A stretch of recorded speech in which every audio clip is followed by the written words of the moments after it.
आता है हमारा आयत का क्षेत्रफल क्या होगा जब इसकी लंबाई एवं चौड़ाई का अंतर 10 सेंटीमीटर एवं 8 सेंटीमीटर दी गई है। तो हम जानते हैं कि आयत का क्षेत्रफल क्या होता है। आयत का क्षेत्रफल बराबर होता है हमारा आयत का क्षेत्रफल बराबर होता है हमारा लंबाई गुणा चौड़ाई। अब हमें लंबाई दी गई है 10 सेंटीमीटर और चौड़ाई दी गई है 8 सेंटीमीटर। तो इनकी मल्टीप्लाई करेंगे तो ये हो जाएगा हमारा 80 सेंटीमीटर स्क्वायर। सेंटीमीटर स्क्वायर हो जाएगा। तो हमारा जो आंसर आएगा वो बी है। ये आपके जो पेपर होंगे सीबीटी आईटीआई के उसमें ये काफी काम में आएंगे। ठीक है।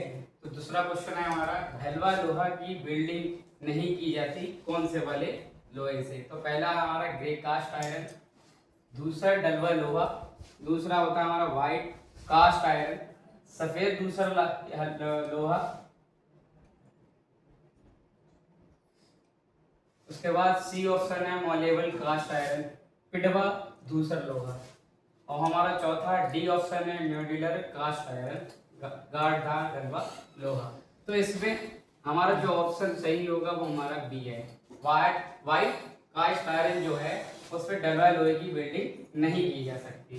फिर हमारा जो अगला क्वेश्चन है किसी वस्तु में विस्थापन के परिवर्तन की दर क्या होती है। तो जो विस्थापन में परिवर्तन होता है मतलब चेंजेस आते हैं उसकी दर क्या होती है। उसकी दर नॉर्मली सबको पता होती है वेलोसिटी या वेग होती है। अगला क्वेश्चन है हमारा निम्नलिखित में से कौन एक कुचालक है। कुचालक का मतलब क्या होता है जिसमें धारा का प्रवाह नहीं होता है। ठीक है। तो इसमें कॉपर हो गया। कॉपर एक हमारा क्या ऐसी धातु जिसमें धारा का प्रवाह आसानी से हो जाता है। फिर हमारा एल्यूमिनियम, इसमें भी धारा का प्रवाह आसानी से हो जाता है तो ये भी चालक है, ये भी चालक है। सिल्वर एक ऐसी धातु है जिसमें भी धारा का प्रवाह आसानी से हो जाता है। लेकिन मिका एक ऐसी धातु है जिसमें धारा का प्रवाह नहीं होता है, इसीलिए यही हमारा हो जाएगा कुचालक। फिर अगला क्वेश्चन हमारा आता है एम के प्रणाली में एम अक्षर क्या दर्शाता है। Question mile, metre, millimetre, micron. तो एम कहते हैं मीटर, किलोग्राम, सेकंड। एम हमारा मीटर होता है, के किलोग्राम होता है, एस सेकंड होता है। ठीक है। तो एमजीएस में प्रणाली में एम जो अक्षर हमें दिखाता है वो दिखाता है मीटर। ये हमारा 5वां क्वेश्चन है। अगले क्वेश्चन पे जाने के लिए अभी हम 6वां क्वेश्चन पढ़ेंगे। ये इसमें जो हमारा सही ऑप्शन होगा वो हमारा होगा मीटर, और इसमें क्या हो जाएगा हमारा मीटर। ठीक है। जो कि हमारा अधातु है जिसमें धारा का प्रवाह आसानी से नहीं होता है। तो अगला जो हमारा क्वेश्चन है 6वां नंबर, गति की इकाई क्या है। तो गति यानी स्पीड की जो यूनिट होती है वो क्या होती है हमारी। अब 4 ऑप्शन दिए हैं उसमें से हम ढूंढेंगे। पहला है हमारा मीटर प्रति सेकंड, मीटर प्रति सेकंड स्क्वायर, तीसरा है मीटर प्रति मिनट, और चौथा है मीटर प्रति आवर। ये जो गति की इकाई होती है वो सबसे छोटी इकाइयाँ होती है, जबकि ये जो मीटर प्रति मिनट, मीटर प्रति आवर, ये दोनों हमारी कैसी है बड़ी यूनिट है।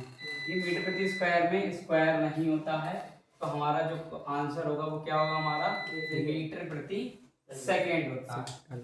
अगला क्वेश्चन जो पढ़ने जा रहे हैं वो है एल्यूमिनियम, यानी एल्यूमिनियम का घनत्व क्या होता है, डेंसिटी कितनी होती है। तो हमारी जो एल्यूमिनियम की घनत्व होता है वो हम इन 4 ऑप्शन में से एक है हमारा, जैसे 2.7 या 2.7 ग्राम प्रति सेंटीमीटर क्यूब, दूसरा है 3.7 ग्राम प्रति सेंटीमीटर क्यूब, और हमारा 4.7 ग्राम सेंटीमीटर क्यूब या 5.7 ग्राम सेंटीमीटर क्यूब। क्योंकि ये जो हमारा एल्युमिनियम होता है वो एक कैसी धातु, बहुत हल्की धातु है, उसकी डेंसिटी हल्की कम होगी। जैसे कि हमारा ये हो गया 2.7 ग्राम सेंटीमीटर क्यूब, 4 दशमलव ज्यादा हो जाएगी, 5 दशमलव भी ज्यादा हो जाती है, 3 दशमलव इसके थोड़ा सा ज्यादा है, इसीलिए हम किसको देखेंगे 2.7 ग्राम सेंटीमीटर क्यूब। ठीक, ग्राम सेंटीमीटर प्रति सेंटीमीटर क्यूब इसकी क्या है इकाई है, यानी यूनिट है। ठीक है। अब ये हमारा त्रिकोणमिति वाला क्वेश्चन आ गया, साइन थीटा किसके बराबर होता है। अपोजिट साइड हाइपोटेनस बटे hypotenuse B, hypotenuse opposite side, adjacent side, hypotenuse hypotenuse adjacent side. तो ये हमारा क्वेश्चन, क्योंकि साइन थीटा में अगर हम ये बनाएंगे, एक समकोण त्रिभुज बनाएंगे, समकोण त्रिभुज में तो क्या होता है, ये हमारा कर्ण होता है, ये लंब होता है और ये आधार होता है। इसके बेस पे हम पता लगाते हैं कि साइन थीटा कॉस थीटा किसके बराबर होता है। तो जो हमारा साइन थीटा होता है वो अपोजिट साइड हाइपोटेनस के बराबर होता है, जो कि हमारा ए ऑप्शन आंसर हो जाएगा।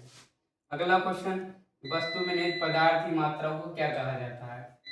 डेंसिटी घनत्व, वॉल्यूम, मास, स्पेसिफिक ग्रेविटी। जो वस्तु होती है, वस्तु में निहित पदार्थ की जो मात्रा होती है, इसमें जो उसमें मात्रा पाई जाती है किसी भी वस्तु में, पदार्थ की मात्रा, वो क्या होती है? डेंसिटी घनत्व नहीं होता है, क्यों? घनत्व एक खुद एक इकाई है।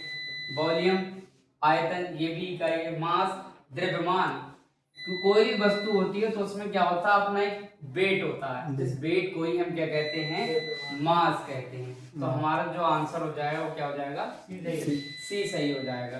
ठीक है। उसके बाद अगला क्वेश्चन आता है 10वां क्वेश्चन, 529 का वर्गमूल क्या है? तो 529 का वर्गमूल हम कई तरीके से कर सकते हैं, ऐसे अभाज्य गुणनखंड विधि से भी कर सकते हैं। ठीक है। और भी इसके कई तरीके हैं, जैसे अब 500 देखो, ना तो ये 3 से डिवाइड होगा, ये ना 4 से डिवाइड होगा, ये ऐसी, क्योंकि इसके लास्ट में कैसी संख्या है? विषम संख्या प्लस अभाज्य संख्या। तो किसी अभाज्य संख्या ऐसी क्या होगा? डिवाइड होगा। तो अभाज्य संख्या हमारी 13, इससे डिवाइड नहीं होगा। करके देख लेते हैं। 13 एकम 13, 13 दूनी 26, 13 तीन 39, 13 चौका 52। 52 तो कट रहा है, लेकिन हमारा क्या रह जाएगा? 9 रह जाएगा, जो अभाज्य है। ठीक है। फिर 23 से काट के देखते हैं। 23 एकम 23, 23 दूनी 26। अगर आपको पहाड़ा पढ़ने में दिक्कत होती है, उसका भी एक शॉर्ट तरीका बता रहा हूँ। जैसे 23 लेते हैं, ठीक है, 23 की हम अगर 3 से गुणा करेंगे, 3 तिया 9, 3 दूनी 6, आंसर हो गए। ठीक है। ठीक, अगली बात समझ में। अब अगर आप ध्यान दें तो ये लगभग 23 का स्क्वायर लग रहा है। अगर हम 23 की 23 से मल्टीप्लाई करते हैं तो देखिए, 3 तिया 9, 3 दूनी 6। ठीक है। फिर 2 तिया 6, 2 दूनी 4। जोड़ते हैं अब इसे, कितना आया?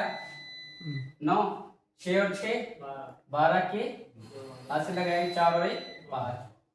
देख रहे हैं आप, पूरा का पूरा काट रहा है। तो हमारा 23 होगा, वो 529 का क्या होगा? स्क्वायर रूट होगा या वर्गमूल होगा। तो 23 ही हमारा इससे क्या हो जाएगा? आंसर हो जाएगा। तो आज के लिए इतना ही काफी है। इसके बाद 10 क्वेश्चन और रह गए, हम थोड़ी देर में बताएंगे अब। ठीक है।